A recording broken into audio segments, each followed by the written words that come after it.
Hello YouTube, j'espère que vous allez bien. Vous devez vous dire mais qui est cette revenante? C'est bien moi les gars, c'est bien moi. Pour vous dire toute la vérité, j'ai posté cette vidéo sur mon TikTok et mon Instagram en deux parties parce qu'elle est assez longue et justement car elle est longue, je me suis dit pourquoi pas la poster sur YouTube, mais c'était obligé que je fasse cette mini intro malgré tout pour vous redire coucou, pour vous dire aussi que je ne sais pas si je vais revenir et reposter sur YouTube, du moins de façon fréquente, mais sachez que ça m'a donné énormément envie en faisant cette vidéo et que j'y pense beaucoup ces derniers jours. Bref, on verra. Restez branchés. En tout cas, si vous avez Instagram et ou TikTok, n'hésitez pas à venir me suivre. Vraiment, je suis active à fond, les gars. C'est le même arrobase, ici, donc vraiment, n'hésitez pas. Et moi, je vous laisse avec cette vidéo dont le sujet est pour moi vraiment important et me tient énormément à cœur. Et je tiens à dire que, comme vous l'aurez remarqué, contrairement à maintenant où ça fonctionne très très bien, mon micro ne fonctionnait pas pendant l'enregistrement. Je suis dégoûtée, j'espère malgré tout que vous entendez bien. Et je finirai sur ces mots. Je vous fais de très très gros bisous et je vous dis j'espère à très très vite. Tout le monde est cinéphile jusqu'au moment où il faut parler de cinéma noir. Voilà le tweet qui a ouvert de nombreuses discussions ces derniers jours sur Twitter, après lui-même avoir mentionné un tweet qui relate le top 500 de films enregistrés et référencés en fonction de leur provenance continentale sur Letterboxd, l'un des réseaux sociaux de cinéma les plus utilisés dans le monde. Il compte environ 17 millions d'utilisateurs enregistrés depuis sa création en 2011 et certains chiffres et estimations plus récents indiquent même que la plateforme dépasserait 20 millions de membres au total, car elle continue de gagner des utilisateurs à échelle mondiale. Je vous laisse constater quels continents sont en gris, équivalent à ceux dont les films n'apparaissent pas dans ce fameux top 500. Et ce constat par rapport à une certaine cinéphilie restrictive, c'est pas que sur Letterboxd qui n'est bien évidemment pas le référencement ultime. J'ai fait des études de cinéma et d'audiovisuel littéralement de 2021 à 2026, littéralement j'ai fini... on pourrait même dire hier, j'ai fini fin février. Et dans les sphères cinéphiliques, que ce soit internet où je baigne beaucoup par rapport à ce que j'aime, par rapport à mes vidéos sur internet, bref. Mais également donc dans la sphère universitaire, en tout cas dans ma formation, les cinémas d'Afrique ne sont jamais mentionnés quasiment.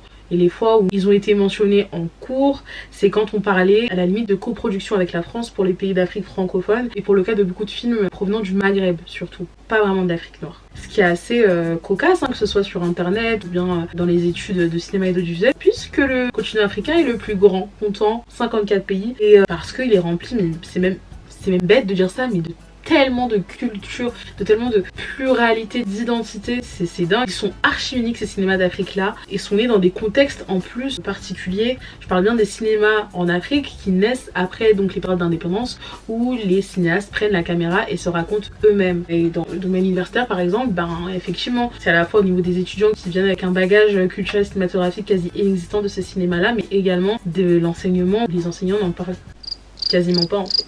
J'ai l'impression que ces cinémas-là n'existent pas. Tandis qu'ailleurs, beaucoup plus. La question est centrale. Elle tient à décentraliser son regard qui est majoritairement blanc et occidental. Je vous ai mis là un extrait du documentaire Émirats d'Afrique, 20 ans de cinéma africain de Ferid Bouguedir qui sort en 1983, qui est génial d'ailleurs, je vous invite fortement à aller le voir. Et comme l'indique son titre, qui arrive 20 ans après que les Africains eux-mêmes aient pris la caméra dans leur continent pour raconter leurs histoires, leur narration, leur pluralité, leurs identités. Puisque avant, le cinéma était utilisé comme outil colonial en Afrique, filmé de l'extérieur et par les colons. Donc en réalité, l'idée c'est pas de blâmer sans fond ou quoi que ce soit, mais d'expliquer pourquoi, comment ça se fait finalement. Pourquoi voulez-vous que je sois comme le tournesol qui tourne autour du soleil?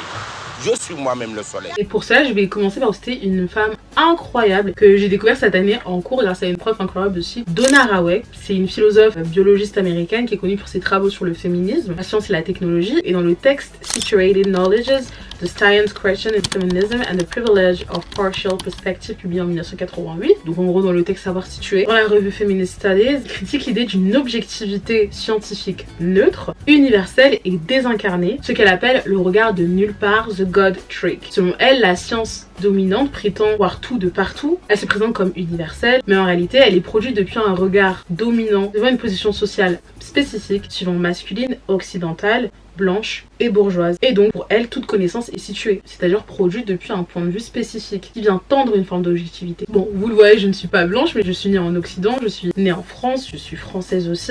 Donc moi-même, j'ai été shake par ce regard dominant occidental et blanc que je vous parle ici. Moi-même, dans un parcours de cinéphilie, moi-même, je suis passée par cela et mettre une démarche où si je me disais cinéphile et aimer le cinéma, il est normal que je m'intéresse au cinéma noir En plus, étant moi-même noire, africaine, pour ma part congolaise, sénégalaise. Donc bien sûr, j'avais tout ce qu'il fallait pour me dire mais ma belle, c'est juste une démarche logique. Mais elle est venue assez tard parce que moi aussi j'ai été shape par ce dont je vous parle là depuis tout à l'heure. Plus de ça, tu passes par la légitimité culturelle par laquelle quand tu veux t'intéresser à un domaine culturel et tu veux y retrouver des pairs en nombre, limite tu dois passer là. C'est comme un rituel quoi. Plus d'avoir été dans le domaine universitaire où je vous disais justement avant que je parlais pas vraiment de ces cinémas là pendant 5 ans. Et quand je grandissais, moi par exemple je regardais des DVD gravés à l'époque de ce qu'on appelle des théâtres congolais. Les Congolais si vous passez par là se reconnaîtraient, je pense que ça existe aussi dans plein d'autres pays d'Afrique, que ma mère elle accumulait et ça a été vraiment ma première rencontre avec des images de fiction africaines marquantes. Puis en grandissant j'ai développé ma cinéphilie, je me suis rendu compte que j'aimais le cinéma bien plus que plein d'autres choses. Il y avait un truc à gratter de ce côté quasi cinéma noir que je regardais pour le dire ainsi et était encore là le cinéma dominant en termes de popularité, pas en termes de production parce qu'il y a le Nigeria qui est dominant,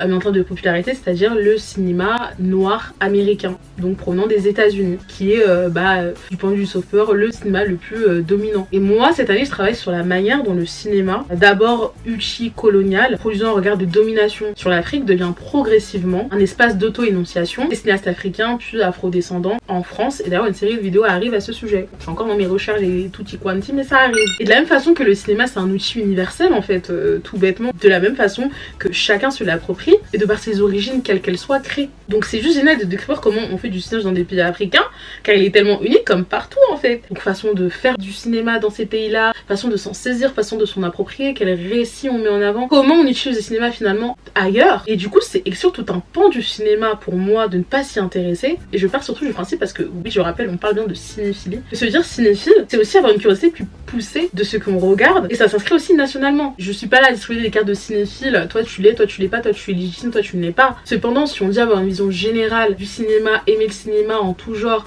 mais ne regarder que des films de tel pays ou tel continent, vous voyez ce que je veux dire. Je pense qu'on est aussi caractérisé par notre curiosité, vraie curiosité. Quand j'étais à la fac par exemple, moi mes classiques quand je suis arrivée n'étaient pas les mêmes que les autres. J'ai cette anecdote par exemple où on parle de comédies américaines contemporaines et où on mentionne notamment les films des frères Wayans ou d'autres comédies afro-américaines et où on est 3 à lever la main à connaître. On était 3 noirs, ouais. Le truc c'est que c'est même pas des rêves obscurs tu vois, pas des trucs niches, et même je parle même de connaissances de noms, seulement de noms. Et pourtant encore une fois on est dans le cinéma dominant d'un point de vue de son soft power, donc le cinéma américain, et même pas dans des cinémas d'Afrique, tu vois, dans ce que je suis en train de vous raconter. Ah ouais, comment ça quasi personne connaît Love and Basketball, Queen Latifah, machin et tout, les films cubaines. Comme j'ai dit en vrai, j'étais pas si étonnée que ça, tu vois. Mais attention, et vraiment comme je dis ici, l'idée c'est pas de blâmer, mais d'arriver à une forme de réflexion aussi. Il y a bien évidemment la question de l'accessibilité, et ça c'est du côté à la fois des films afro-américains, mais aussi donc des cinémas d'Afrique noire. Alors oui c'est un vrai sujet, le fait de trouver, en tout cas là plus pour les cinémas d'Afrique, qui sont faits dans des langues propres à ces pays-là, et les trouver sous-titrés en français pour bien comprendre, ou en anglais pour ceux qui comprennent, avec une qualité passable, visuellement, sonore, qui en découle du coup une promotion médiatique quasi inexistante. En plus de ça, ce n'est pas des représentations dominantes. Les cinémas autres que les pays, là je vous renvoie à Donna Haraway. Du coup c'est non poussé. Tout comme le cinéma noir américain, c'est aussi une question d'exportation. En France, les films africains ne sont pas si exportés et n'atteignent que rarement nos salles, sinon ils sont programmés dans des salles indépendantes avec peu de séances et des projections uniques. D'ailleurs ce fut le cas très récemment, Tuki et moi le 5 mars à l'UGC Danton, un moment spécial. Il y a cette fausse idée aussi que les noirs en personnages principaux ça ne fait pas vendre, et peut-être aller dans la comédie et encore, ça reste risqué, on ne peut pas relate, donc le public général ne peut pas s'identifier en fait à des personnages et des acteurs, des actrices noires, à des histoires noires en fait. Et je parle vraiment dans un contexte occidental et blanc que l'on connaît. Du coup ça crée quoi? C'est qu'en face ça crée l'exclusion. Ça crée le rejet. Les gens qui parlent de cinéma et des mêmes choses, mêmes tops, les mêmes recos, mêmes classiques, les mêmes indispensables à voir. Et personnellement, moi, ça a été une des raisons pourquoi je suis venue sur les réseaux sociaux parler de cinéma, entre autres. Tous les mêmes, quoi. Ceux qui grandissent avec d'autres références et oh que nous sommes nombreux, ceux en face se sentent jamais concernés en fait. Et encore, on est shape par ce regard blanc et occidental comme je le dis. On a vu ces fameux films au final. Moi par exemple, je sais que je parle bien dans un contexte de cinéphilie où de toute façon moi le cinéma c'est mon truc. J'ai eu à voir ces films là, mais parce que aussi il y a la question de l'envie de découvrir autre chose, de la question de la curiosité comme je dis depuis tout à l'heure. Donc je n'ai pas été forcée non plus, mais disons que quand par exemple je suis arrivée à la fac et que je me suis bien rendu compte que j'avais un décalage extrême avec les autres par rapport à mes références qui moi aussi étaient autres et nombreuses, donc je vous parlais donc des films afro-américains par exemple, là je me suis dit ah ouais limite faut se mettre à jour quoi, ce qui est triste en vrai. Mais donc oui, on a vu ces films-là, mais donc ces fameux autres auxquels on s'est intéressé, pour ma part en grande majorité, nada. Et donc c'est assez triste. Et vraiment là, comme je le dis depuis le départ, je parle vraiment aux cinéphiles, tu vois, où je sais que voilà, même s'il y a la question de l'accessibilité, combien de fois nous-mêmes on s'est enfui dans des sites obscurs pour trouver certains films, on les a trouvés. Donc comme quoi pour les films africains, c'est aussi la même démarche à suivre finalement. Des fois faut même pas trop s'enfoncer.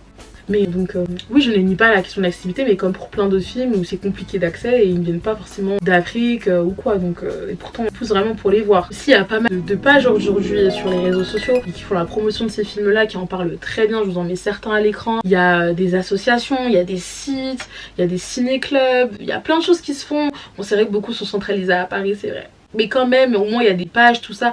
Plein de choses parlent de ces films, tu vois, qui sont plutôt dans la marge malheureusement encore aujourd'hui. Il y a plein de cinéastes africains connus. Moi je dirais toujours que la meilleure porte d'ouverture pour moi au cinéma d'Afrique noire, c'est Ousmane Sembène, qui est aussi nommé comme le père du cinéma africain. Ces films sont géniaux. De toute façon je vous ai dit, je vous prépare des vidéos, je vous prépare des dos, ça arrive fort. Mais il y en a plein d'autres. Ousmane Sembène qui est sénégalais, Viril Diop Mambéty qui est sénégalais, Safi Faye sénégalaise, Medondo qui est mauritanien, Souleymane Cissé du Mali, Gaston Kaboré du Burkina Faso, Sarah Maldoror de la Guinée-Bissau / Angola, une pionnière du cinéma anticolonial, Ningbeka Foka qui vient du Congo RDC, Abderrahmane Sissako du Mali, la Mauritanie, Oumar Ouganda du Niger, Anne-Laurie Folly du Togo, Colin Soumano Vieira, Camille Bouyeke du Congo-Brazzaville, Henri Duparc de la Côte d'Ivoire. Bref, il y en a un tas, avec plein de films. Donc vraiment, ce qu'il faut, c'est juste la curiosité, la vraie, dans laquelle nous, en tant que cinéphiles, on se revendique et on s'incarne.